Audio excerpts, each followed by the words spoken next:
Mask কেলেঙ্কারি তদন্ত প্রতিবেদন 2 সপ্তাহ আলোর মুখ দেখেনি, কাউকে ছাড় দিতে কার্যকর প্রশ্ন তুলেছে টিআইবি। ব্যাংক খাতে বিশৃঙ্খলার জন্য দায়ী আইনের ছাড় ও নিয়ম না মানার সংস্কৃতি, রাজনৈতিক সদিচ্ছার তাগিদ বিশেষজ্ঞদের।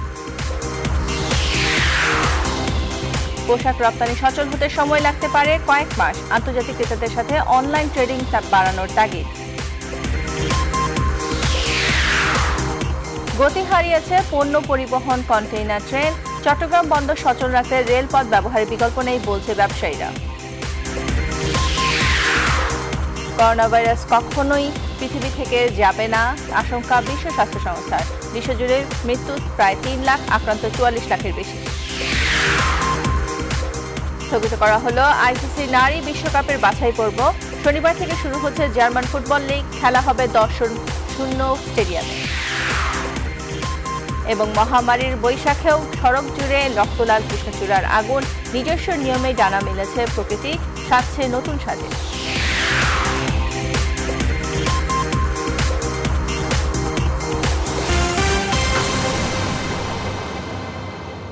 স্বাগত নিউজ 24 সকালের সংবাদের সাথে আছি আমি নাহিদ জিহান। দেখছিলেন শিরোনাম, এবারে বিস্তারিত। N95 মাস্কের মোড়কে সাধারণ মাস্ক সরবরাহের কেলেঙ্কারির ঘটনায় গঠিত তদন্ত কমিটির দেয়া প্রতিবেদন আলোর মুখ দেখেনি। 16 দিন আগে তদন্ত কমিটি তদন্ত করে প্রতিবেদন জমা দিলেও তা এখনো প্রকাশ ও দায়িত্বের বিরুদ্ধে ব্যবস্থা নেয়নি স্বাস্থ্য মন্ত্রণালয়। অথচ খোদ প্রধানমন্ত্রী শেখ হাসিনা মাস্ক সরবরাহ নিয়ে ক্ষোভ প্রকাশ করেছিলেন। এদিকে কোনো পক্ষকে বাঁচানোর জন্য প্রতিবেদন প্রকাশ দেরি করছে কিনা তা নিয়ে প্রশ্ন তুলেছে টিআইবি। বিস্তারিত হাসান পারভেজের প্রতিবেদনে। দেশে করোনা ভাইরাস সংকট চলাকালে মার্চ মাসে কেন্দ্রীয় ঔষধাগার থেকে বিভিন্ন হাসপাতালে যেসব মাস্ক সরবরাহ করা হয়েছিল তার প্যাকেটে N95 লেখা থাকলেও ভেতরে ছিল সাধারণ সার্জিক্যাল মাস্ক। রাজধানীর মুগদা জেনারেল হাসপাতালে N95 মাস্কের নামে যেসব মাস্ক দেয়া হয় সেগুলো নিয়ে প্রশ্ন তুলে স্বাস্থ্য অধিদপ্তর বরাবর চিঠিও দিয়েছিল হাসপাতাল কর্তৃপক্ষ। জেএমআই নামে একটি প্রতিষ্ঠান কেন্দ্রীয় ঔষধাগারকে এসব মাস্ক সরবরাহ করেছিল। এসব N95 মাস্কের নামে নিম্নমানের মাস্ক সরবরাহ করায় প্রধানমন্ত্রী এক ভিডিও কনফারেন্সেই তা খতিয়ে দেখার নির্দেশ দিয়েছিলেন। N95 লেখা আপনার বক্স, ভিতরে যে জিনিসটা সেটা সঠিক থাকে কিনা এটা একটু আপনাদের দেখা দরকার। প্রধানমন্ত্রীর নির্দেশের পর ঘটনার তদন্তে স্বাস্থ্য মন্ত্রণালয় একটি তদন্ত কমিটি গঠন করে। তদন্ত কমিটিকে 24 এপ্রিলের মধ্যে প্রতিবেদন জমা দিতে বলা হলেও 28 এপ্রিল স্বাস্থ্যসেবা বিভাগের সচিবের কাছে তদন্ত প্রতিবেদন জমা দেয়। তদন্ত প্রতিবেদনে কি আছে জানতে চাইলে কোনো কথা বলেননি তদন্ত কমিটির এক সদস্য। আমরা রিপোর্ট জমা দিয়েছি, এরপরের বিষয়ে আমি জানি। প্রতিবেদন কি কোন দোষী বা কাউকে কিছু পেয়েছে? কিছুই বলা যাবে না, এটা তো আপনি জানেন। সুতরাং তবে 16 দিন পার হলেও তদন্ত প্রতিবেদন এখনো প্রকাশ করেনি স্বাস্থ্য মন্ত্রণালয়। না, দেরি হলে তো যে কোনো বিষয়ে বিরোধ তো লাগবেই। তো আমার মনে হয় শিগগিরই হয়তো কোন একটা সিদ্ধান্ত হবে, সিদ্ধান্ত হলেই বলতে পারবো আমি। এদিকে তদন্ত প্রতিবেদন প্রকাশ করতে দেরি হওয়াকে অস্বাভাবিক ঘটনা বলছে টিআইবি। যাদের উপরে এই দায়িত্বটা আছে তারা কি প্রধানমন্ত্রীর চেয়ে বেশি ক্ষমতাবান? কারণ তিনি তো ঘোষণা করেছেন এবং তিনি তো অত্যন্ত ক্ষোভ প্রকাশ করেছেন। প্রশ্নবিদ্ধ দেরি হয়তো তার কারণ হচ্ছে যে এটা কি চাপিয়ে রাখার চেষ্টা হচ্ছে নাকি এর মাধ্যমে কাউকে সুরক্ষা করার চেষ্টা করা হচ্ছে। দুটি চালানের মাধ্যমে কেন্দ্রীয় ঔষধাগারকে 20,600টি মাস্ক N95 বলে সরবরাহ করেছিল জেএমআই। হাসান পারভেজ, নিউজ 24, ঢাকা।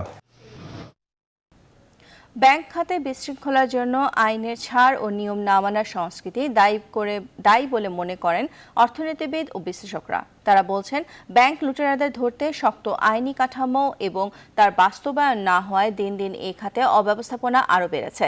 তাই ব্যাংকের শৃঙ্খলা প্রতিষ্ঠা করতে এ খাতকে রাজনৈতিক হস্তক্ষেপ মুক্ত করা না হলে করোনা পরবর্তী সময়ে আরও নাজুক হতে পারে দেশের ব্যাংক ব্যবস্থা। বিস্তারিত জানাচ্ছেন বাবু কামরুজ্জামান।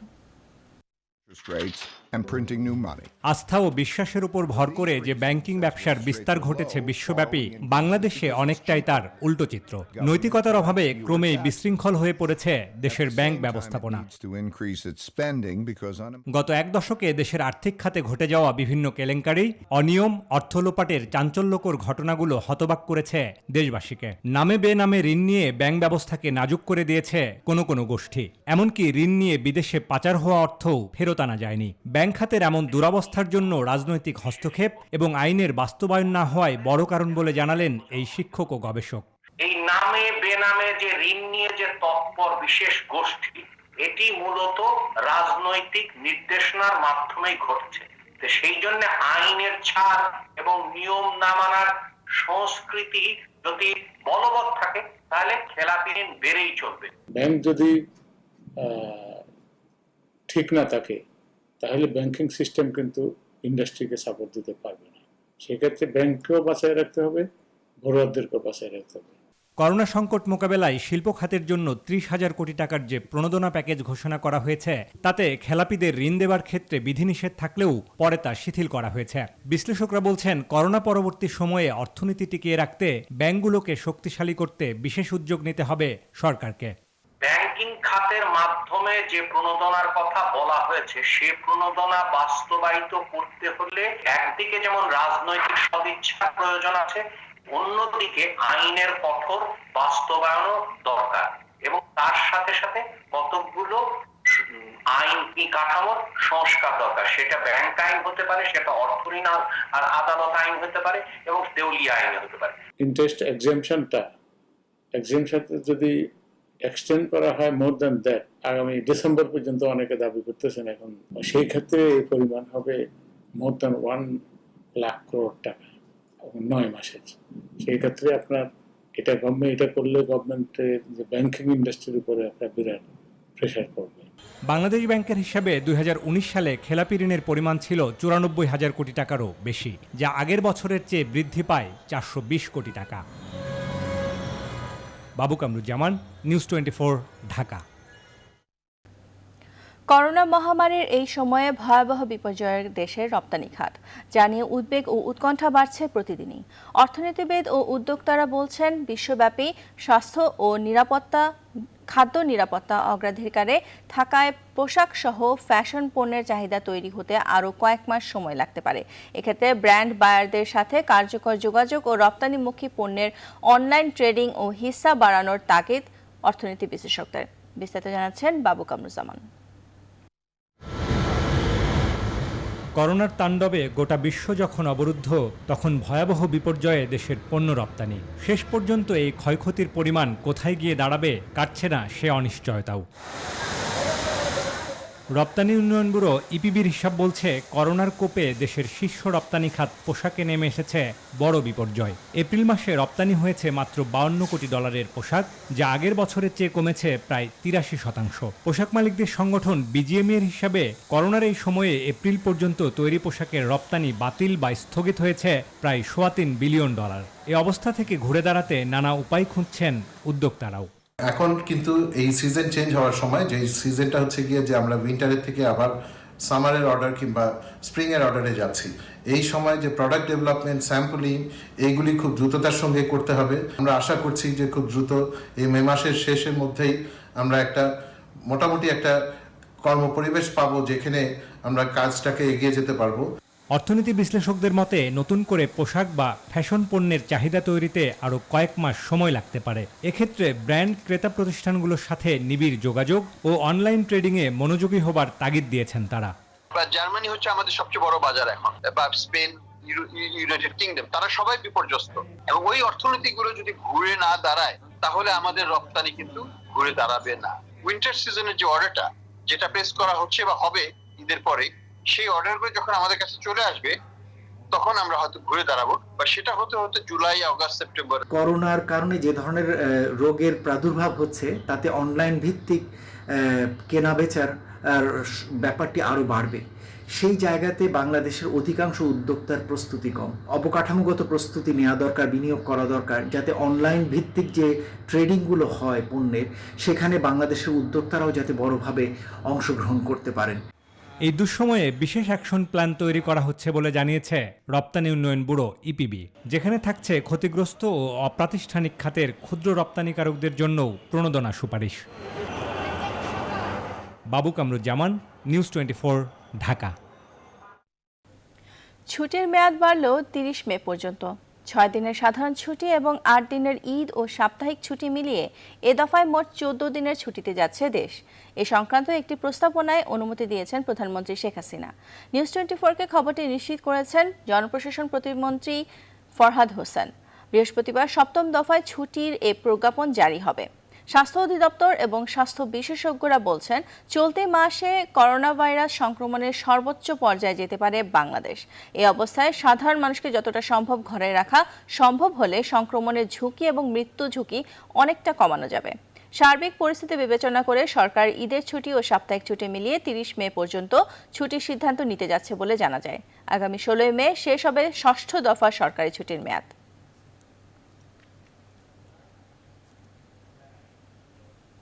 করোনা ভাইরাসের কারণে চলমান সংকটে গতি হারিয়েছে পণ্য সরবরাহকারী কন্টেইনার ট্রেন। চট্টগ্রাম বন্দর থেকে গড়ে প্রতিদিন 100টি কন্টেইনার কমলাপুর ডিপোতে স্থানান্তর এখন 50-এ নেমে এসেছে। সংশ্লিষ্টরা বলছেন, লকডাউনের এ সময়ে পণ্য পরিবহনে গতি আনতে রেলপথ ব্যবহারের বিকল্প নেই। নয়ন বড়ুয়া জয়ের তথ্য ছবিতে ডেস্ক রিপোর্ট। সমুদ্রপথে চট্টগ্রাম বন্দরে আসা পণ্যবাহী কন্টেইনার ঢাকার কমলাপুরে অবস্থিত ইনল্যান্ড কন্টেইনার ডিপোতে নিয়ে যাওয়া হয়। পরবর্তীতে শুল্কান শেষে সেখান থেকে কন্টেইনার ডেলিভারি দেওয়া হয় দেশের বিভিন্ন প্রান্তে। খরচ কম হলেও শিডিউল বিপর্যয় সহ নানা কারণে ট্রেনে পণ্যবাহী কন্টেইনার পরিবহনে আগ্রহ হারাচ্ছেন ব্যবসায়ীরা। এছাড়া ইনল্যান্ড কন্টেইনার ডিপোতে জায়গার অভাবে প্রায় সময়ই বন্ধ থাকে কন্টেইনার পরিবহন। ঢাকামুখী কন্টেনারগুলোকে কমলাপুর আইসিডি এবং ঢাকা আইসিডিতে আমরা পাঠাতে পারি, তাহলে কন্টেনারের চাপটা কমবে। তবে এই পাঠানোর প্রক্রিয়াটা আর একটু দ্রুত করা দরকার। কমলাপুরের ইনল্যান্ড ডিপোতে স্থান সংকুলানের কথা স্বীকার করেছেন বন্দর সচিবও। ঢাকা আইসিডিতে চট্টগ্রাম বন্দরের যে ইয়ার্ড আমরা পরিচালনা করি, এর ক্যাপাসিটি 4200 বা 300, সেখানে বর্তমানে 5000 কন্টেনার আছে। ধীরাশ্রম আইসিডিতে একটা স্টাডি আমাদের চট্টগ্রাম বন্দর থেকে করা হয়েছিল 2005 সালে। পরবর্তীতে সেটা যেহেতু রেল বেসড ডিপো, পরবর্তীতে এই প্রজেক্ট রেল কর্তৃপক্ষ গ্রহণ করে এবং রেল কর্তৃপক্ষ থেকে এটা কার্যক্রম নেওয়া হচ্ছে। যদিও ইনল্যান্ড কন্টেইনার ডিপো আইসিডির সভাপতি নুরুল কাইয়ুম খান বলছেন, দীর্ঘ সময় আইসিডিতে কন্টেইনার ফেলে না রেখে আমদানিকারকরা তার ডেলিভারির দিকে মনোযোগ দিলে পরিবহন ট্রেনে গতি আসবে। আর লকডাউনের এই সময়ে বন্দরের কন্টেইনার পরিবহনে সব ধরনের সুবিধা দিতে প্রস্তুত রেল কর্তৃপক্ষ। বন্দর থেকে যেটা চলছে ওটা কন্টিনিউ অব্যাহত আছে। ওটা আমাদের সিজিপিআই থেকে প্রতিদিনই কন্টেইনারবাহী ট্রেনগুলো যাতায়াত করছে, এটা অব্যাহত আছে।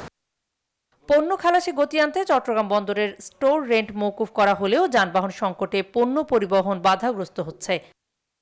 Desk report, news 24। চলমান লকডাউনে সরকারি ছুটির সঙ্গে মিলিয়ে 16 মে পর্যন্ত বন্ধ থাকবে সকল প্রকার শুটিং, এমনটাই সিদ্ধান্ত নাটক সংশ্লিষ্ট সংগঠনগুলোর। তবে এই সিদ্ধান্তকে উপেক্ষা করে চলছিল নাটক ও মিউজিক ভিডিও নির্মাণের কাজ। খবর পেয়ে শুটিং বন্ধ করা সহ জব্দ করা হয় ভিডিও ফুটেজ। নীতিবিরুদ্ধে এমন কাজে প্রশ্নবিদ্ধ হচ্ছে নাটক সংশ্লিষ্ট সংগঠনগুলো। সুকন্যা আমিরের প্রতিবেদন। আজ আমি অজগর সাপের লেজ মাথা দুটোই দেখব। চলমান লকডাউনে সরকারি ছুটির সঙ্গে মিলিয়ে 16 মে পর্যন্ত সকল প্রকার শুটিং বন্ধের সিদ্ধান্ত নেয় নাটক সংশ্লিষ্ট সংগঠনগুলো। এই সিদ্ধান্তকে উপেক্ষা করেই সম্প্রতি পুবাইলের একটি শুটিং হাউসে শুরু করা হয় ঈদের 7 পর্বের ধারাবাহিকের কাজ, যার পরিচালক ছিলেন আদিবাসী মিজান। এমন খবর পেয়ে তাৎক্ষণিক শুটিং বন্ধের আদেশ দেয় ডিরেক্টর গিল্ডস। আমরা যখন জেনেছি যে শুটিংটি হচ্ছে, আমরা সঙ্গে সঙ্গে আদিবাসী মিজানকে ফোন করে শুটিংটিকে স্টপ করাই এবং আন্তঃসংগঠনের হস্তক্ষেপে এটি তাদেরকে জবাবদিহিতা করা হয়। বিষয়টি পুরোপুরি সত্য নয়। মুঠোফোনে যোগাযোগ করা হলে এমনটাই জানান পরিচালক মিজান। শুটিং বন্ধ করেছি না, শুটিং করি নাই। নেপালে শুটিং করেছিলাম, তো ওটা 7 পর্বের নাটক। এই লকডাউন ব্যাক করে শুটিং করব। আবার ভাবলাম যে তার বেচারার মা অসুস্থ, প্রডিউসারের 10 লাখ টাকা 8 লাখ টাকা। তখন হয়তো আমি জাহিদ ভাইকে বলি যে ভাই আমরা শুটিং করবো না, দুইটা সিন যে মার সঙ্গে যে জায়গা রেখে চলে যান এবং আস্তে আস্তে সরিটা বলেন। এমনিও অলিক ভাই বা আমাদের সংগঠন জানতে পারলো, পরে যে নিজান দুইটা সিনে করবো না, চলে আসলে আমরা বললাম যে আমরা অলরেডি রওনা দিয়ে দিয়েছি। নিয়ম লঙ্ঘন করে এমন কাজ শোভনীয় নয়, এমনটাই জানান অভিনয় শিল্পী সংঘের সভাপতি শহীদুজ্জামান সেলিম। প্যাচ ওয়ার্কিং হোক আর দুটি শটই হোক, একটা শুটিং, সেক্ষেত্রে অবশ্যই তার অনুমতি নেওয়া প্রয়োজন ছিল। সুতরাং সে যদি এখন বলে যে না আমরা তো এটা শুটিং ছিল না, তো এটা কি ছিল, ক্যামেরা নিয়ে গেছে, শিল্পীদেরকে নিয়ে গেছে। লকডাউন ডিঙিয়ে গেল সপ্তাহেও মগবাজারে করা হয় একটি মিউজিক ভিডিওর শুটিং। খবর পেয়ে তা বন্ধ করার পাশাপাশি ভিডিও ফুটেজও জব্দ করে ডিরেক্টর গিল্ড। সুকন্যা আমির, নিউজ 24, ঢাকা। এবারে স্যাভলন অ্যান্টিসেপটিক সোপের সৌজন্যে করোনা ভাইরাস পরিস্থিতি।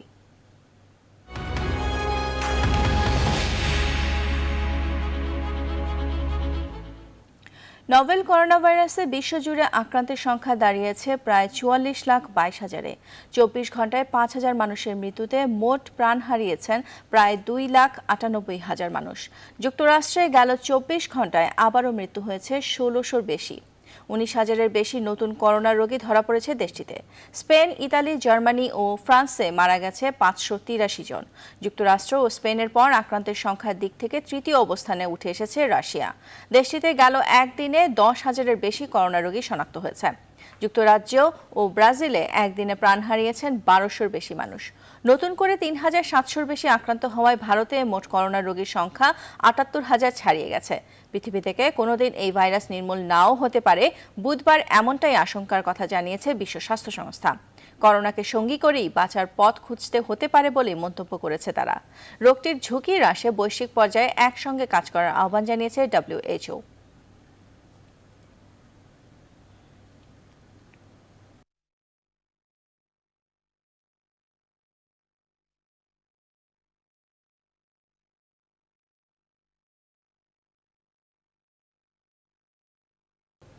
যুক্তরাষ্ট্র পরিস্থিতি জানাতে এবারে সরাসরি যুক্ত হচ্ছেন সহকর্মী সুলতানা রহমান।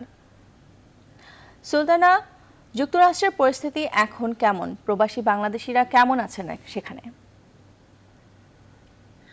পুরো আমেরিকাতে এখন অন্যান্য স্টেটগুলোতে সংক্রমণ এবং মৃত্যুর সংখ্যা কিছুটা বাড়তির দিকে। তবে নিউ ইয়র্কের পরিস্থিতি যেরকম খুব ভয়ঙ্কর খারাপ অবস্থা ছিল, সেটি এখন অনেকখানি নিয়ন্ত্রণে। তারপরেও প্রতিদিন গড়ে 100-র উপরে মানুষের মৃত্যু হচ্ছে করোনা ভাইরাসে আক্রান্ত হয়ে, এবং আক্রান্তের সংখ্যাও একেবারেই কম নয়, 1000-এর নিচে। তবে এটিকে একটি এখন নিয়ন্ত্রণে রয়েছে, সেই ঘোষণাটি দিয়েছেন নিউ ইয়র্কের গভর্নর অ্যান্ড্রু কুমো। এবং নিউ ইয়র্ক কিভাবে সচল করা যাবে সেজন্য তিনি একটি পরিকল্পনাও ঘোষণা করেছেন। আগামী 15ই মের পর থেকে খুবই সীমিত পরিসরে অল্প একটু একটু করে তিনি নিউ ইয়র্ক সচল করার পরিকল্পনা করছেন, এবং প্রতিদিনই সেটি মনিটর করা যে হাসপাতালগুলোতে রোগীদের সংখ্যা বাড়ছে কিনা, মৃতের সংখ্যা বাড়ছে কিনা, এই বিষয়গুলো প্রতিদিন মনিটর করে লক্ষ্যমাত্রা নির্ধারণ করা হয়েছে যে হাসপাতালগুলোতে রোগীর সংখ্যা কতটুকু বাড়লে আসলে লকডাউন করতে হবে, আবার যদি সংখ্যা না বাড়ে সেক্ষেত্রে কি প্রক্রিয়ায় অগ্রসর হবে। এভাবে খুবই দৃঢ় প্রক্রিয়ায় পরিকল্পিত পদ্ধতিতে নিউ ইয়র্ক সচল করার পরিকল্পনা করছেন নিউ ইয়র্কের গভর্নর, যা সারা দেশেই আসলে প্রশংসিত হয়েছে।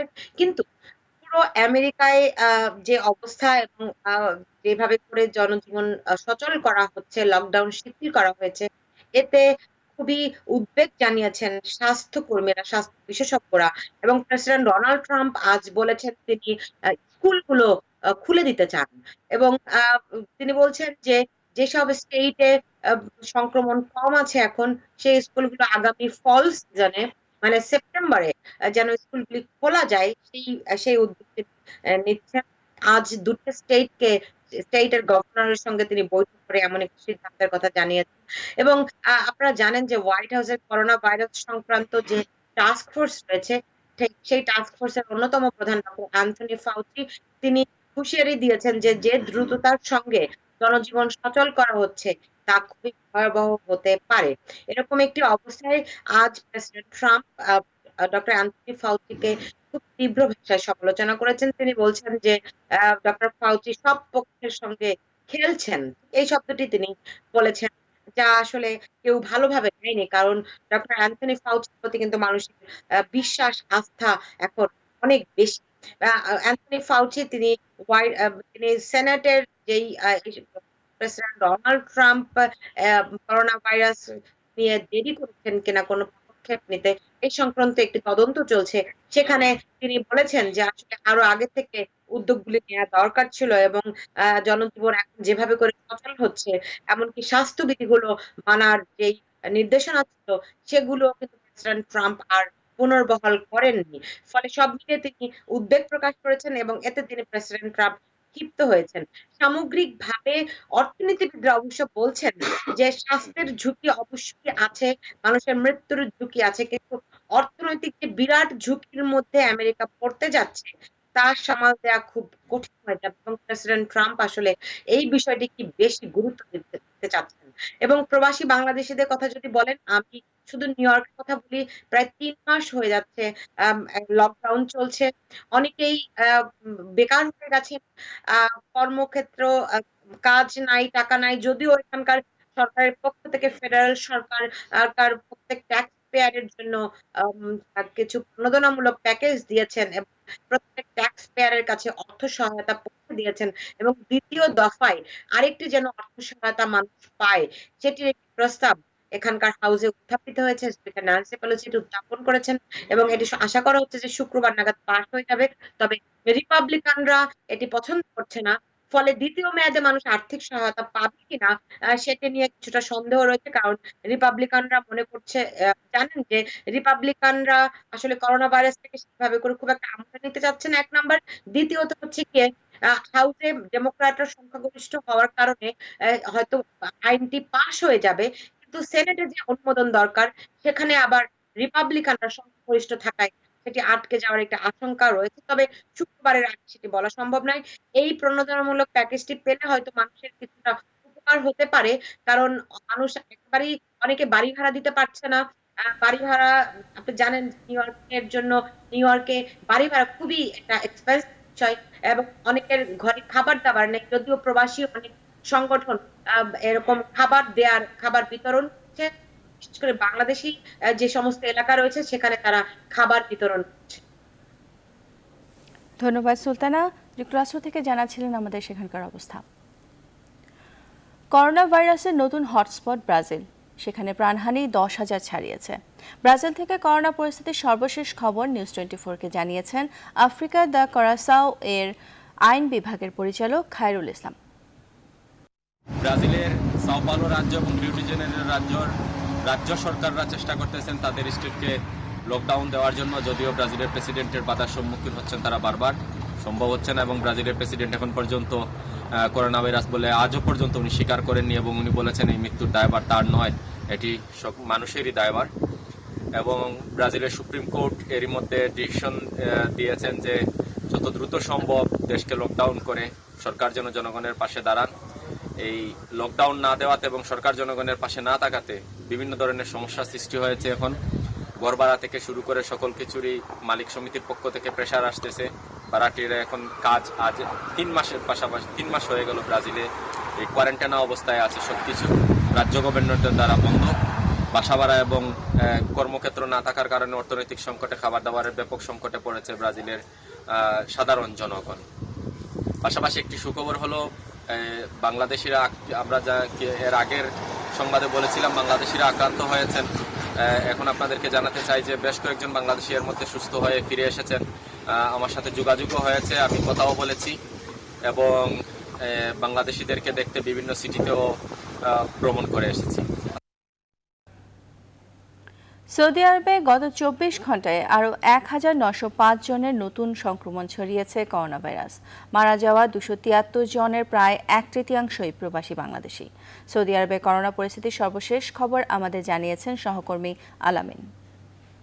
মৃত্যুবরণ করেছে 273 জন। তো এই 273 জনের মধ্যে 80 জনেরও বেশি বাংলাদেশি রয়েছে মৃত্যুর তালিকায়। এছাড়া প্রায় 5000 বাংলাদেশি করোনা ভাইরাসে আক্রান্ত হয়েছে বলে আমরা বিভিন্ন সূত্র থেকে জানতে পেরেছি। তো এদিকে বিমান বাংলাদেশ এয়ারলাইন্স কিন্তু প্রবাসীদেরকে একটি খবর দিয়েছে যে বলা হয়েছে যে যারা ইতিমধ্যে বিমান বাংলাদেশ এয়ারলাইন্সের টিকিট কেটেছিলেন দেশে যাওয়ার জন্য বা দেশ থেকে ফেরার জন্য সৌদি আরবে আসার জন্য, তো তাদের জন্য বলা হয়েছে যে যারা টিকিট কেটে ভ্রমণ করেননি বা টিকিট অব্যবহৃত রয়েছে তারা 14 মার্চ 2021 সাল পর্যন্ত এই সমস্ত টিকিট কোনো ধরনের চার্জ ছাড়া তারা ব্যবহার করতে পারেন, অথবা কেউ যদি এই টিকিট ব্যবহার করতে না চান তাহলে কিন্তু কোনো ধরনের জরিমানা ছাড়া তাদের টিকিটের টাকা কিন্তু ফেরত নিতে পারবেন। তবে এই জন্য অবশ্যই যেখান থেকে তিনি টিকিটটি ক্রয় করেছিলেন সেই নির্ধারিত ট্রাভেল এজেন্সির কাছে কিন্তু যেতে হবে এবং সেইখান থেকে তার টাকাটা ফেরত নিতে হবে। তো বিমান থেকে এই ধরনের নির্দেশনা সংশ্লিষ্ট ট্রাভেল এজেন্সিগুলোকে পাঠিয়ে দেওয়া হয়েছে বলে বিমানের একাধিক সূত্র জানিয়েছে, এবং যাতে কোনো ধরনের হয়রানি না হন বিমানের গ্রাহকরা, সেই জন্য কিন্তু বিমান বাংলাদেশ এয়ারলাইন্স কাজ করছে বলে জানা গেছে। করোনা চিকিৎসায় আবারও আলোচনায় আসলো হাইড্রোক্সিক্লোরোকুইন এবং অ্যাজিথ্রোমাইসিন ওষুধের নাম। সম্প্রতি পরীক্ষামূলক প্রয়োগের জন্য ব্রিটেনের অক্সফোর্ড বিশ্ববিদ্যালয়ে এই দুটি ওষুধ নিয়ে পরীক্ষা নিরীক্ষা শুরু হওয়ায় এই আলোচনার সৃষ্টি হয়েছে। ভাইরাসটিতে আক্রান্তদের উপর এই পরীক্ষামূলক প্রয়োগ করা হবে। পাশাপাশি 500টিরও বেশি কার্যালয়ে চিকিৎসক স্বাস্থ্যকর্মীদের উপরও চালানো হবে এই টেস্ট। এদিকে চীনা ভ্যাকসিনের উৎপাদন কানাডায় করার পরিকল্পনা করেছেন জাস্টিন ট্রুডো সরকার। কানাডার ন্যাশনাল রিসার্চ কাউন্সিল এনআরসির বরাতে মঙ্গলবার এই তথ্য জানিয়েছে রয়টার্স। এনআরসি বলছে মন্ট্রিয়েলের সরকারি প্রতিষ্ঠানে এই ভ্যাকসিন উৎপাদন করা হবে। কানাডার ওষুধ নিয়ন্ত্রক সংস্থা হেলথ কানাডার জন্য এটির পরীক্ষামূলক প্রয়োগের জন্য প্রস্তুত হচ্ছে ক্যানসিনো। অন্যদিকে করোনার প্রকোপ রোধে তৃতীয় দফায় ভাইরাস প্রতিরোধী ওষুধের পরীক্ষামূলক প্রয়োগ শুরু করেছে ভারত। দেশটিতে ওষুধ প্রস্তুতকারক সংস্থা গ্লেনমার্ক ফার্মাসিউটিক্যালসকে দেয়া এই অনুমতি দিয়েছে দিল্লি।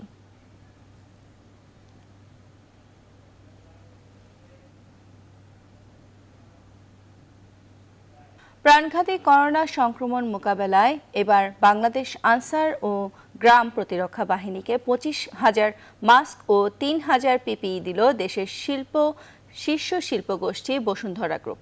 বেলা 11টার দিকে ঢাকা মহানগর আনসার ও গ্রাম প্রতিরক্ষা বাহিনীর কার্যালয়ে বাহিনীর উপমহাপরিচালক মোহাম্মদ মাহবুবুল ইসলামের কাছে মাস্ক ও পিপিই হস্তান্তর করেন বসুন্ধরা গ্রুপের ব্যবস্থাপনা পরিচালক স্যাম সোভান আনভীর। এ সময় উপস্থিত ছিলেন আনসার ও গ্রাম প্রতিরক্ষা বাহিনীর মহাপরিচালক মেজর জেনারেল কাজী শরীফ কায়কোবাদ, নিউজ 24-এর সিইও এবং বাংলাদেশ প্রতিদিনের সম্পাদক নঈন নিজাম। এ সময় মোহাম্মদ মাহবুবুল ইসলাম বলেন, বসুন্ধরা গ্রুপ যে সাহায্যের হাত বাড়িয়ে দিয়েছে তা অত্যন্ত প্রশংসনীয়। বৈশ্বিক মহামারী করোনা ভাইরাসের বিরুদ্ধে লড়াইয়ের প্রথম থেকেই দেশ ও মানুষের পাশে দাঁড়িয়েছে বসুন্ধরা গ্রুপ। এর অংশ হিসেবে করোনা রোগীদের চিকিৎসায় হাসপাতাল তৈরিতে স্থাপনা দিয়ে সরকারকে সহযোগিতা করেছে এই শিল্প গ্রুপ। এছাড়া করোনা মোকাবেলায় প্রধানমন্ত্রীর তহবিলে 10 কোটি টাকার চেকও হস্তান্তর করেন বসুন্ধরা গ্রুপের ব্যবস্থাপনা পরিচালক স্যাম সোভান।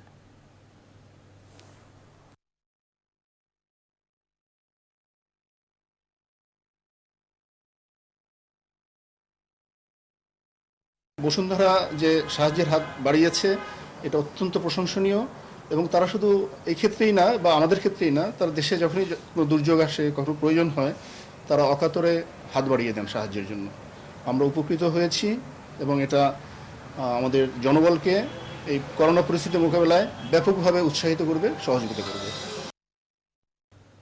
করোনা শনাক্তকরণে উদ্ভাবিত কিটের 200 নমুনা বঙ্গবন্ধু শেখ মুজিব মেডিকেল বিশ্ববিদ্যালয় বিএসএমএমইউর কাছে জমা দিয়েছে গণস্বাস্থ্য কেন্দ্র। বুধবার দুপুরে গণস্বাস্থ্য কেন্দ্রের ট্রাস্টি ডাক্তার জাফরুল্লাহ চৌধুরী একথা জানান। তিনি বলেন, বিএসএমএমইউর কাছে 200 নমুনা জমা দেওয়া হয়েছে। পরীক্ষার খরচ বাবদ 4,35,000 টাকা ফিও জমা দেওয়া হয়েছে। তারা আশা করছেন কিটের কার্যকারিতা পরীক্ষা সম্পন্ন করে আগামী 10 দিনের মধ্যে ঔষধ প্রশাসনের কাছে বিএসএমএমইউ তাদের রিপোর্ট দেবেন। ডাক্তার জাফরুল্লাহ আশা করেন এই প্রক্রিয়া দ্রুত শেষ হলে চলতি মাসের শেষ দিকে এই কিটের মাধ্যমে সাধারণ মানুষের টেস্ট করা সম্ভব হবে। এটা আমাদের ঔষধ প্রশাসন পরিদপ্তর অনুমোদন আমরা পেয়ে যাব। পেলে 7 দিনের মতো আমাদের প্রিপারেশন দরকার। তাই বলা যায় যে এই মে মাসের মধ্যেই আমরা এটাকে বাজারে আনতে পারবো। তবে এটা ব্যবহারের জন্য কিছু ট্রেনিং এর দরকার আছে। করোনা ভাইরাসের আতঙ্ক উপেক্ষা করে বিপণী বিতান ও শপিং মলগুলোতে ভিড় করছে ক্রেতারা। দাবি করছেন সামাজিক দূরত্ব নিশ্চিত করেই এসেছেন শপিং করতে। তবে বাস্তব চিত্র পুরোটাই উল্টো। অধিকাংশ জায়গায় মানা হচ্ছে না ন্যূনতম শারীরিক দূরত্ব, আর দোকানিরা বলছেন ক্ষতি পোষাতেই ঝুঁকি নিয়ে খুলেছেন ব্যবসায়িক প্রতিষ্ঠান। শপিং মল ও বিভিন্ন অফিস খুলে দেওয়ার রাস্তায়ও বেড়েছে গাড়ির চাপ ও মানুষের উপস্থিতি। আরও জানাচ্ছেন সৈয়দ রাহান। রাজধানীর শপিং মল ও বিপণী বিতানের চিত্র দেখলে বোঝার উপায় নেই করোনা ভাইরাসের প্রকোপ ঠেকাতে দেশে চলছে ঘরে থাকার ছুটি। বেশ কিছু শপিং মল ও বিপণী বিতান খোলা থাকায় ভিড় জমাচ্ছেন ক্রেতারা, মানছেন না শারীরিক দূরত্ব, দিচ্ছেন প্রয়োজনীয়তার নানা অজুহাত। ঝুঁকিটা তো সবসময় থাকে, তারপরে একটা সেফ থাকতে হবে, আমাদের নিজের থেকেই তারপর সেফ থাকতে হবে। নিজে স্বাস্থ্য সচেতন হয় তাহলে ঝুঁকিটা কম হবে আশা করি। ঝুঁকি তো আছেই কিছুটা, স্বাভাবিক, কিন্তু তবুও অনেক প্রয়োজনের জন্য বের হওয়া। এমন পরিস্থিতিতে বিক্রেতারা বলছেন স্বাস্থ্যবিধি মেনেই হচ্ছে কেনাবেচা, আর ব্যবসায়িক ক্ষতি পোষাতেই দোকান খোলা হয়েছে বলেও জানায় তারা। খুলছি শুধু একমাত্র ফেরত দেয় আমরা, আমরা চলতে পারতেছি না, তাও না হলে তাও আমরা খুলতাম না। আমাদের এখানে মোটামুটি শারীরিক দূরত্ব মানা হচ্ছে, পর্যাপ্ত সেফটির মাধ্যমে আমাদের মার্কেট ঢোকা হচ্ছে আর কি। Hand sanitizer, mask, hand gloves এগুলো কমপ্লিট করে আমরা মার্কেট দোকান খুলেছি। এদিকে শপিং মল সহ অনেক প্রতিষ্ঠান খোলা থাকায় প্রধান সড়কগুলোতে বেড়েছে যানবাহনের চাপ। নিয়মের তোয়াক্কা করছেন না অনেক চালক। সামাজিক দূরত্বই তো মেনে চলতেছি, আমরা তো এইভাবেই যাচ্ছি, তাই না? আমরা সে গার্ড হিসাবেই তো আছি। না, এটা তো আসলে উচিত না, কিন্তু উপায় তো নেই, মানুষের সামর্থ্যের অভাব। কারণ দুজন যদি একসাথে আসি তাদের সেই অর্থ লেগে দিচ্ছে অনেক, কারণ বাদ দিয়ে আসতে হচ্ছে আর কি। যানবাহনের চাপ বাড়ায় সিগন্যালগুলোর দায়িত্বে এ সময় ট্রাফিক পুলিশের তৎপরতাও লক্ষ্য করা যায়। সৈয়দ রাইহান, নিউজ 24, ঢাকা। চট্টগ্রামে চালু হলো সেনাবাহিনী নিয়ন্ত্রিত 1 মিনিটের বাজার। প্রথম দিনেই 1000-এর বেশি মানুষ বিনামূল্যে চাল সহ নিজেদের প্রয়োজনীয় পণ্য তুলে নেন বাজার থেকে। সংকট সময়ে দরিদ্র জনগোষ্ঠীদের খাদ্য ঘাটতি পূরণ করতে আগামী 1 মাস পর্যন্ত সেনাবাহিনীর পক্ষ থেকে এই খাদ্য সহায়তা অব্যাহত থাকবে। ফাতেমা জান্নাত মুমুর তথ্যচিত্রে ডেস্ক রিপোর্ট। করোনা সংক্রমণের ঝুঁকি এড়ানোর পাশাপাশি গ্রামীণ অর্থনীতিকে সচল রাখতেই বুধবার সকালে চট্টগ্রাম ওয়াসা মোড় এলাকার জামাতুল ফালা মসজিদ চত্বরে 1 মিনিটে বিনামূল্যে বাজার চালু করেছে সেনাবাহিনী। এর আগে সেনা সদস্যদের সহায়তায় দূষণমুক্ত করা হয় পুরো বাজার এলাকা। একই সাথে প্রতিটি লাইনের সারিতে রাখা হয় হাত ধোয়ার ব্যবস্থা ও মাস্ক। পুরোপুরি সামাজিক দূরত্ব নিশ্চিত করে সকাল 10টা থেকে 11টার মধ্যে মাত্র 1 ঘন্টায় 1000-এর বেশি অসহায় মানুষ নিয়ে গেছে তাদের পছন্দনীয় বাজার। টেবিলে সাজানো ছিল চাল, আলু সহ নানা ধরনের সবজি। বাজারটি উন্মুক্ত ছিল নিম্ন মধ্যবিত্ত ও প্রতিবন্ধীদের জন্য। সেনাবাহিনী দিচ্ছে, এটা আমাদের অনেক উপকার হয়েছে। এখন এগুলি নিয়ে আমরা স্বামী সন্তান নিয়ে কয়দিন খাইতে পারবো। বিনামূল্যে গরিব মানুষ আমরা তরকারি পাইছি, আমরা তরকারি পাইছি, এগুলি খুব খুশি। সেনাবাহিনী আমাদের দিয়েছে, ইডি পাইছি, আল্লাহ খুশি করছে আমার মন, আল্লাহ রহমত করো, আল্লাহ হানা দেওয়া। আগামী 1 মাস পর্যন্ত সেনাবাহিনীর পক্ষ থেকে এই খাদ্য সহায়তা অব্যাহত থাকবে বলে জানান ব্রিগেডিয়ার জেনারেল আহমেদ তানভীর মাজাহার সিদ্দিকী। প্রান্তিক কৃষকদের কাছ থেকে সরাসরি মৌসুমী সবজি আমরা সংগ্রহ করি, যার মাধ্যমে গ্রামীণ অর্থনীতিকে সচল রাখা। দ্বিতীয় লক্ষ্য উদ্দেশ্য হচ্ছে যে আমাদের এখানে যারা আসবেন তারা আমাদের এই সেবার আওতায় আনা। এখানে কোনো ত্রাণ কার্যক্রম না, তাদেরকে বাজার, নিম্ন আয়ের মানুষ যাতে বাজার করার একটা আনন্দ উপভোগ করতে পারে সেই বিষয়টাকে সামনে রেখে একটা সেবা কার্যক্রম পরিচালনা করা। 1 মিনিটের নিয়মিত সবজি বাজার ছাড়াও আরও 3টি ঈদ বাজারের মাধ্যমে সাধারণ মানুষের কাপড় সহ নানা উপকরণ তুলে দেওয়ার পরিকল্পনা নিয়েছে সেনাবাহিনীর 34 construction brigade. Desk report, news 24। সিরাজগঞ্জে দুগ্ধ খামারিদের কাছ থেকে ন্যায্য মূল্যে 1 লক্ষাধিক লিটার দুধ কিনেছে র্যাব 12 সদস্যরা। বুধবার সকালে র্যাব 12 এর অধিনায়ক লেফটেন্যান্ট কর্নেল মোহাম্মদ খায়রুল ইসলাম সিরাজগঞ্জ ও পাবনার দুধ খামারিদের কাছ থেকে এ দুধ সংগ্রহ করেন। RAB 12 media officer lieutenant MMH Imran জানান, খামারিদের ক্ষতির হাত থেকে রক্ষার জন্য র্যাবের পক্ষ থেকে 1 লক্ষাধিক লিটার দুধ কেনা হয়েছে। এই দুধ দিয়ে ঘি, পনির ও মাখন তৈরি হবে র্যাব সদস্যদের জন্য।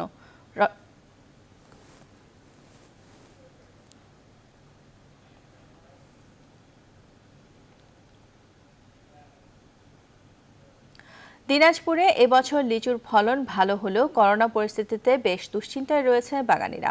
গত 2 বছর রোজার মাসে লিচু পাকার লোকসান গুনতে হয়েছে তাদের। এবার ঈদ উল ফিতরের পরে লিচু পাকার সম্ভাব্য সময় হলেও করোনা পরিস্থিতিতে লিচু বাজারজাত নিয়ে আশঙ্কায় তারা। দিনাজপুর থেকে ফখরুল হাসান পলাশের প্রতিবেদন।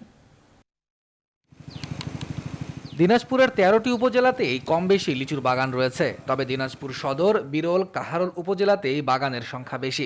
এই অঞ্চলে বোম্বাই, মাদ্রাজি, বেদানা, কাঁঠালি, চায়না থ্রি সহ বিভিন্ন জাতের লিচুর বাগান রয়েছে। চাষিরা বলছেন আবহাওয়া অনুকূলে থাকলে লিচু পাকতে আর মাত্র 15 থেকে 20 দিন সময় লাগবে। পোকা দমনে কীটনাশক প্রয়োগ ও সেচ পরিচর্যায় এখন ব্যস্ত সময় পার করছেন তারা। ফলন ভালো এবার, আর লিচু বীজ দিচ্ছে, লিচু পানি দিচ্ছে। যদি আবহাওয়া ভালো থাকে তাহলে লিচুর কৃষকরা এবার মোটামুটি যারা বাগান টাগান করে তাদের জন্য খুব ভালো হবে। ফলন ভালো হলেও কৃষকের কপালে দুশ্চিন্তার ভাঁজ। গত 2 বছর রোজার মাসে লিচু পাকায় বেশ ক্ষতিগ্রস্ত হয়েছেন তারা। এবার ঈদুল ফিতরের পরে লিচু পাকার সম্ভাব্য সময় হলেও করোনা পরিস্থিতিতে লিচু বাজারজাত নিয়ে আশঙ্কায় তারা। এই লিচু এখন কার কাছে বেচবো আর কি হবে, এই নিয়ে আমরা টেনশনে আছি বর্তমানে। করোনার কারণে লিচু নিয়ে খুব টেনশনে আছি, যদি বাইরে থেকে লোক না আসে তো আমরা কিভাবে লিচু বিক্রি করব। এই যে আরো 15 দিনের মতো বাকি আছে লিচু উঠতে, সরকার যদি একটু পদক্ষেপ নেয় তাহলে আমরা উপকৃত হব, না হলে আমরা ক্ষতিগ্রস্তের মধ্যে পড়ব। বাগানীদের প্রয়োজনীয় পরামর্শ দিচ্ছে কৃষি বিভাগ। করোনার ক্ষতি মোকাবেলায় লিচু চাষিদের প্রধানমন্ত্রী ঘোষিত কৃষি প্রণোদনা প্যাকেজের আওতায় নিয়ে আসার কথা বলছেন এই কৃষি কর্মকর্তা। লিচুতে কিছু পোকামাকড়ের আক্রমণ হতে পারে, সেটা তারা দমনের জন্য আমাদের স্থানীয় পর্যায়ে তারা পরামর্শ দিয়ে যাচ্ছে। এরপরেও যদি তারা কোনো ক্ষতির আওতায় পড়ে, সেক্ষেত্রে কিন্তু তাদের জন্য আমরা প্রণোদনার যে 5% হারে যে লোন দেওয়ার, 4% হারে যে লোন দেওয়ার যে কথাটা হচ্ছে, সেটাও আমরা বিবেচনা করব। কৃষি অফিসের তথ্য মতে দিনাজপুরে ছোট বড় সব মিলিয়ে 6,500 হেক্টর জমিতে লিচুর বাগান রয়েছে। Desk report, news 24। টাঙ্গাইলের দেলদুয়ার উপজেলার কয়েকজন কৃষক মিলে প্রথমবারের মতো চাষ করেছেন বেগুনি পাতার ধান। এতে ব্যাপক সাড়া পড়েছে স্থানীয়দের মাঝে। কৃষকরা জানান, যদি ফলন ভালো হয় তবে আগামীতে আরও বেশি জমিতে এই ধানের চাষ করবেন তারা। আর কৃষি বিভাগ বলছে এই ধানের আয়ুষ্কাল খুবই কম। যদি ফলন আশানুরূপ হয় তবে অন্যান্য কৃষকদেরও এই জাতের ধান চাষে উৎসাহিত করা হবে। চারপাশে সবুজ ধানের সমারোহ, মাঝখানে বেগুনি রঙের পাতার ধান ক্ষেত। যে কারো প্রথম দর্শনে ধান ভাবতে অবাক লাগবে, এমনই বেগুনি পাতার ধান চাষ করেছেন টাঙ্গাইলের দেলদুয়ার উপজেলার 12পাখিয়া গ্রামের কয়েকজন কৃষক। কৃষকরা জানালেন, টিভিতে কৃষক বিষয়ক অনুষ্ঠানে বেগুনি রঙের ধান দেখে তাদের এই জাতের ধানের প্রতি আগ্রহ জাগে। স্থানীয় উপসহকারী কৃষি কর্মকর্তার সহযোগিতায় বীজ এনে তারা এই ধান চাষ করেছেন। জমিতে বীজ রোপণের পর খুব বেশি পরিচর্যা করতে হয়নি, সারও লেগেছে কম। কৃষি অফিসের সঙ্গে আলাপ সালাপ কইরা তারপর এই ধান আমরা আনছি, বা এখন বর্তমানে আমরা প্রথম আবাদ করছি। দেখতেও সুন্দর দেখা যায়, যদি ফলন ভালো হয় তাইলে অভিজ্ঞতা হইলে পরে আরো বেশি করে আবাদ করুম। স্থানীয় উপসহকারী কৃষি কর্মকর্তা জানালেন, দ্রুত ফলন দেয়ায় এই জাতের ধানে রোগ বা পোকামাকড়ের আক্রমণ হয় না। গাছ শক্ত হওয়ায় ঝড় বৃষ্টিতেও হেলে পড়ার সম্ভাবনা কম থাকে। ফলন ঠিক থাকলে আগামীতে এই জাত অন্য কৃষকদের মাঝে বিতরণ করা হবে বলেও জানান সরকারি এই কর্মকর্তা। আশা করছি প্রায় 29 সমমান ফলন হয়তো আসবে। যেহেতু বেগুনি পাতার ধান, মনে হয় পুষ্টিগুণ এটা অনেক বেশি হবে। আর যেহেতু কৃষকের মাঝে এটা ব্যাপক আগ্রহ, আশা করছি ভবিষ্যতে যাত্রা আরও সম্প্রসারিত হবে। তবে জেলার কৃষি সংশ্লিষ্টরা মনে করছেন, নতুন এই জাতের ধানের পুষ্টিগুণ নিয়ে আরও গবেষণা প্রয়োজন। Desk report, news 24। যুক্তরাজ্য ভিত্তিক একাডেমিক ও প্রযুক্তিগত গবেষণা প্রকাশনী সংস্থা নেচার পরিচালিত নেচার ইন্ডেক্স 2020 এর স্থান করে নিয়েছে বরিশাল বিশ্ববিদ্যালয়। বিশ্ববিদ্যালয়ের ভূতত্ত্ব ও খনিবিদ্যা বিভাগের শিক্ষক ইলিয়াস মাহমুদের গবেষণা প্রবন্ধে নেচার ইন্ডেক্সে প্রকাশের মাধ্যমে গবেষণায় বিশ্বমানের স্বীকৃতি অর্জন করেছে বিশ্ববিদ্যালয়টি। গত 30 এপ্রিল নেচার ইন্ডেক্স তাদের এবছরের প্রকাশনী উন্মুক্ত করে। এই খুশিতে শিক্ষক শিক্ষার্থীরা। রাহাত খানের তথ্য ও চিত্রে ডেস্ক রিপোর্ট। বরিশাল বিশ্ববিদ্যালয়ের কোনো শিক্ষকের গবেষণা এই প্রথম আন্তর্জাতিক প্রকাশনা সংস্থায় স্থান পেয়েছে। বিশ্ববিদ্যালয়ের ভূতত্ত্ব ও খনিবিদ্যা বিভাগের শিক্ষক ইলিয়াস মাহমুদ সহ 16 জন শিক্ষার্থীর গবেষণাপত্র গত 30 এপ্রিল নেচার ইন্ডেক্স 2020-এ প্রকাশিত হয়। এর মধ্য দিয়ে গবেষণায় বরিশাল বিশ্ববিদ্যালয় বিশ্বমানের স্বীকৃতি অর্জন করেছে। ইলিয়াস মাহমুদ জানান, এ অর্জন আগামী দিনে তাকে আরও উৎসাহিত করবে। এই গবেষণার সাথে আমার সংযুক্তি ছিল, যার কারণে বরিশাল বিশ্ববিদ্যালয় ন্যাচার ইন্ডেক্স 2020-এ স্থান করে নেয়। এই অর্জন বরিশাল বিশ্ববিদ্যালয়ের ছাত্রছাত্রীদেরকে গবেষণা কর্মে উৎসাহিত করবে। উপাচার্য বলেন, ইলিয়াস মাহমুদের এই সাফল্য শিক্ষক শিক্ষার্থীদের গবেষণা কর্মে অনুপ্রেরণা যোগাবে। বরিশাল বিশ্ববিদ্যালয়ের সকল শিক্ষক শিক্ষার্থীদের কাছে আহ্বান জানাই, তারা যেন এই দেশ ও জাতির কল্যাণে আরও নতুন নতুন গবেষণা হাতে নেয়। আন্তর্জাতিক এমন স্বীকৃতিতে খুশি শিক্ষক শিক্ষার্থীরা। আমি নিজেকে তার স্টুডেন্ট হিসেবে অনেক বেশি অনুপ্রাণিত ও গর্বিত বোধ করছি। ভবিষ্যতে স্যারের আরও অনেক সাফল্য কামনা করি। নেচার ইন্ডেক্স 2020-এ প্রথমবারের মতন জায়গা করে নিয়েছে, যেটি নিঃসন্দেহে আমাদের বিশ্ববিদ্যালয়ের জন্য বিরাট মাইলফলক। বরিশাল বিশ্ববিদ্যালয় পরিবার আমরা অত্যন্ত আনন্দিত, গর্বিত। এর ফলে আমি মনে করি বরিশাল বিশ্ববিদ্যালয়ে অধ্যয়নরত ছাত্রছাত্রীবৃন্দ ভবিষ্যতে উচ্চতর গবেষণায় অত্যন্ত আগ্রহী হবেন। 2018 সালের 1 ডিসেম্বর থেকে 2019 সালের 30 ডিসেম্বর পর্যন্ত নেচার ইন্ডেক্স পরিচালিত জরিপে বাংলাদেশি গবেষকদের 37টি গবেষণাপত্র স্থান পায়। Desk report, news 24। Dhaka medical college হাসপাতাল পরিচালক brigadier general AKM Nasir Hossain এর হাতে 200 পিস পিপিই তুলে দিয়েছে বাংলাদেশ আওয়ামী যুবলীগ। এছাড়াও যুবলীগের সাধারণ সম্পাদক মইনুল হাসান খান 300 জন হিজড়া সম্প্রদায়ের মাঝে খাদ্য বিতরণ করেন।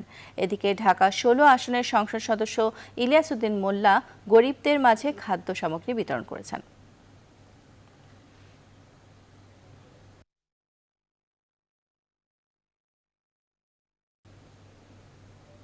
এবার ফার্স্ট সিকিউরিটি ইসলামী ব্যাংক অর্থ বাণিজ্যের সংবাদ।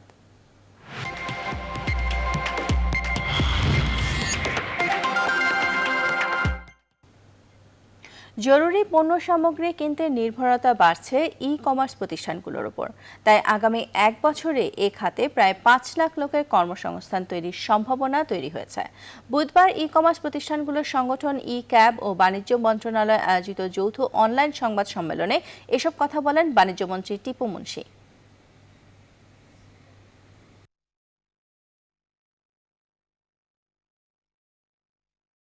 মাননীয় প্রধানমন্ত্রী যে ডিজিটাল বাংলাদেশের স্বপ্ন দেখেছিলেন, আজকের ই কমার্স তারই একটা বলা যায় তারই একটা অংশ হিসেবে আজকে প্রকাশ করেছে। যখন করোনা ভাইরাসে সারা দেশ আমরা আক্রান্ত, সারা পৃথিবী আক্রান্ত, তখন তাদের প্রয়োজনীয়তাটা আরো গভীরভাবে আমরা অনুভব করলাম। এবারে খেলার খবর।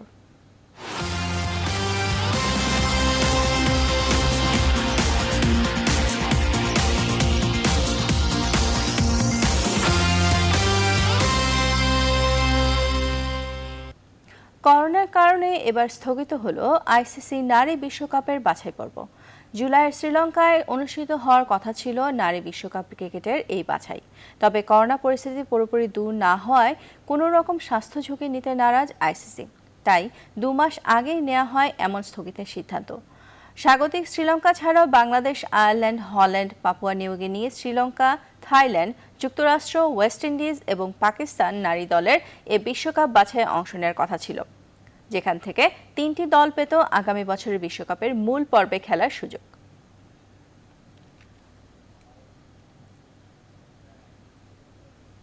চলতি মৌসুমে জার্মান ফাইনাল কাপ ও সেমিফাইনালের নতুন সূচি ঠিক করেছে জার্মান ফুটবল অ্যাসোসিয়েশন।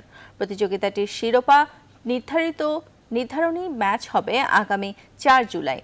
ডিএফবি এক বিবৃতিতে জানায়, বায়ার্ন মিউনিখ ও আইনট্রাক্ট ফ্রাঙ্কফুর্ট এবং সারব্রুকেন ও বায়ার লেভারকুসেনের সেমিফাইনাল দুটি হবে যথাক্রমে আগামী 9 ও 10 জুন। বুন্ডেসলিগা ও বুন্ডেসলিগা 2 এর খেলা পুনরায় শুরু হবে আগামী 16 মে। সব প্রতিযোগিতার ম্যাচ হবে দর্শক শূন্য স্টেডিয়ামে।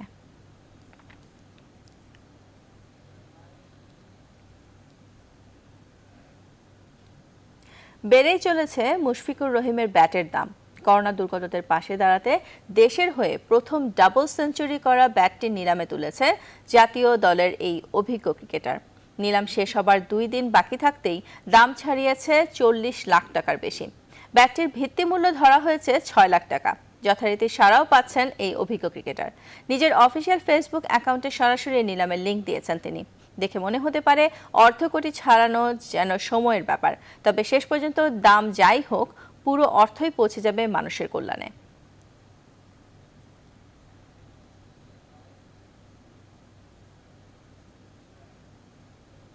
সংবাদ শেষ করব কৃষ্ণচূড়ার খবর দিয়ে।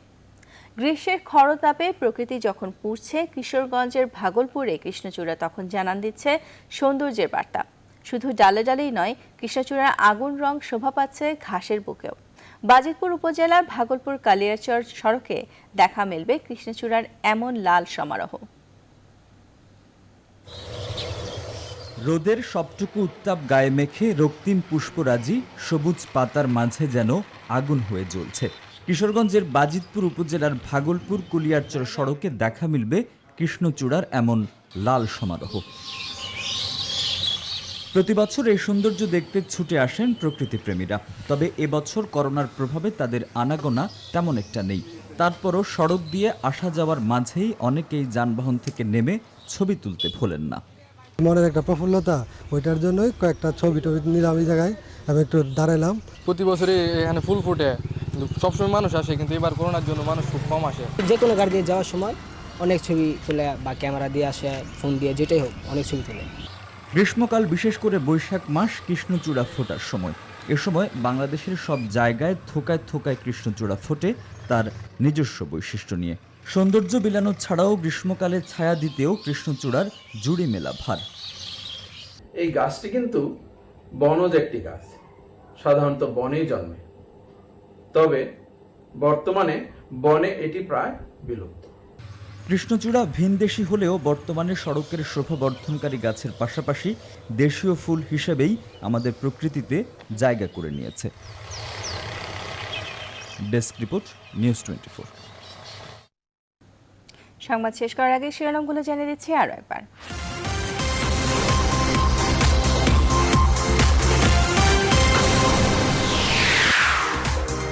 মাস্ক কেলেঙ্কারির তদন্ত প্রতিবেদন 2 সপ্তাহ আলোর মুখ দেখেনি, কাউকে ছাড় দিতেই কালক্ষেপণ, প্রশ্ন তুলেছে টিআইবি। ব্যাংক খাতে বিশৃঙ্খলার জন্য দায়ী আইনের ছাড় ও নিয়ম না মানার সংস্কৃতি, রাজনৈতিক সদিচ্ছার তাগিদ বিশেষজ্ঞদের। পোশাক রপ্তানি সচল হতে সময় লাগতে পারে কয়েক মাস, আন্তর্জাতিক ক্রেতাদের সাথে অনলাইন ট্রেডিং বাড়ানোর তাগিদ। গতি হারিয়েছে পণ্য পরিবহনের কন্টেইনার ট্রেন, চট্টগ্রাম বন্দর সচল রাখতে রেলপথ ব্যবহারের বিকল্প নেই বলছে ব্যবসায়ীরা। করোনা ভাইরাস কখনোই পৃথিবী থেকে যাবে না, আশঙ্কা বিশ্ব স্বাস্থ্য সংস্থার। বিশ্বজুড়ে মৃত্যু প্রায় 3 লাখ, আক্রান্ত 44 লাখের বেশি। স্থগিত হলো আইসিসি নারী বিশ্বকাপের বাছাই পর্ব, শনিবার থেকে শুরু হচ্ছে জার্মান ফুটবল লিগ, খেলা হবে দর্শক শূন্য স্টেডিয়ামে। এবং মহামারী বৈশাখ, সড়ক জুড়ে রক্তলাল কৃষ্ণচূড়ার আগুন, নিজস্ব নিয়মেই ডানা মেলেছে প্রকৃতি, সাজছে নতুন সাজে।